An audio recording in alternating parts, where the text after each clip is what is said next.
पीछे की वजह? माननीय सुप्रीम कोर्ट के एक फैसले आए हैं जिसमें अनुसूचित जाति जनजाति के आरक्षण कोटे में वर्गीकरण करने और क्रिमिनल लगाने का जो है हुआ है फैसला। तो उसी के आलोक में राष्ट्रीय ओबीसी मोर्चा ने पूर्व में भी प्रेस वार्ता कर ये बताया था कि क्रीमी लेयर जो है असंवैधानिक है, जो ओबीसी पर भी लगाया गया है।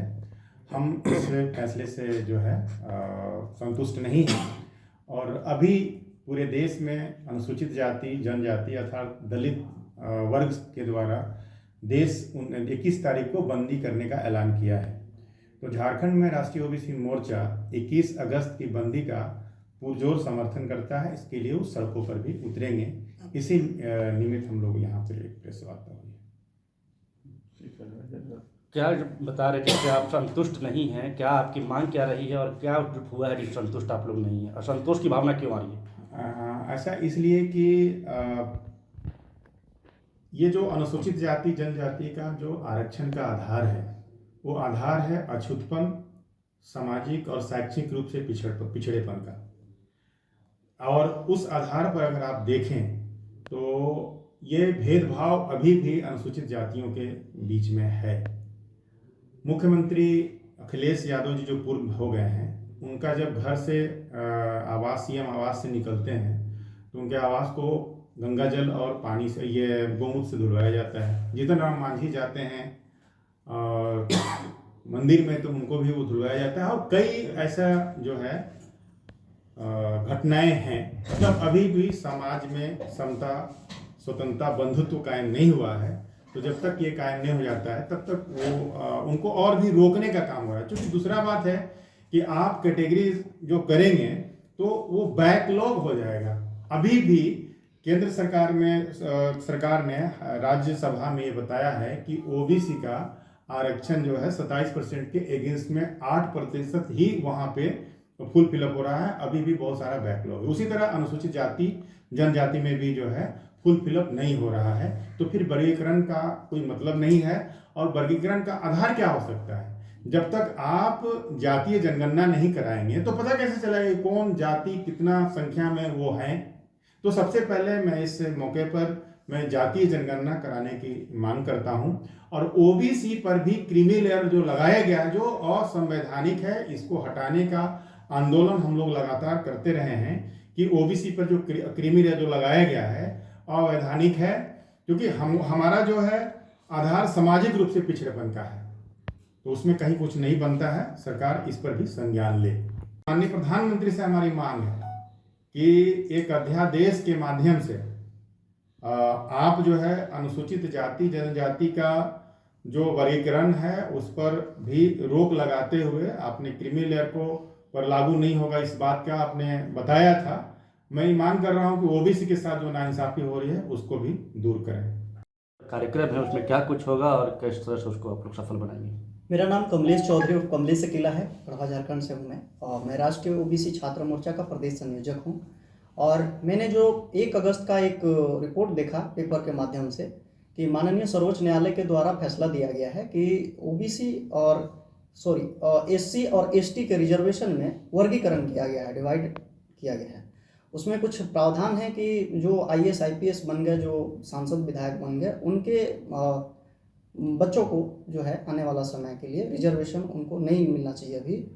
और ऐसा कुछ प्रावधान किया कि जो सक्सेस हो गए हैं और गरीबी रेखा से ऊपर उठ गए हैं तो उनको रिजर्वेशन का लाभ नहीं दिया जाएगा। इस तरह का जो क्रीमी लेयर है ओबीसी में भी लगाया गया है। तो हम लोग तो शुरू से मांग करते आ रहे हैं कि जो हमारा ओबीसी का 27% रिजर्वेशन था, पहले उस कोटा को पूरा किया जाए। एससी एसटी का जो कोटा है 15% और 7.5% जो भी है वो पूरा किया जाए। वो कोटा हमारा पूरा हुआ ही नहीं है। और एक तरफ जातीय जनगणना रुका हुआ है 12-13 साल से। तो ये केंद्र सरकार का काम है कि जातीय जनगणना करा करके सामाजिक आर्थिक राजनीतिक जो भी वो सर्वे करा करके और रिजर्वेशन का कार्य करना चाहिए था। लेकिन माननीय सर्वोच्च न्यायालय के द्वारा ही एक गलत फैसला ले लिया गया है। और गलत फैसला यह है कि जो वर्गीकरण का फैसला है ये पूरी तरह से गलत है और देश में इसके खिलाफ जो है आक्रोश है। और 21 अगस्त को भारत बंद, संपूर्ण भारत बंद का ऐलान किया गया है।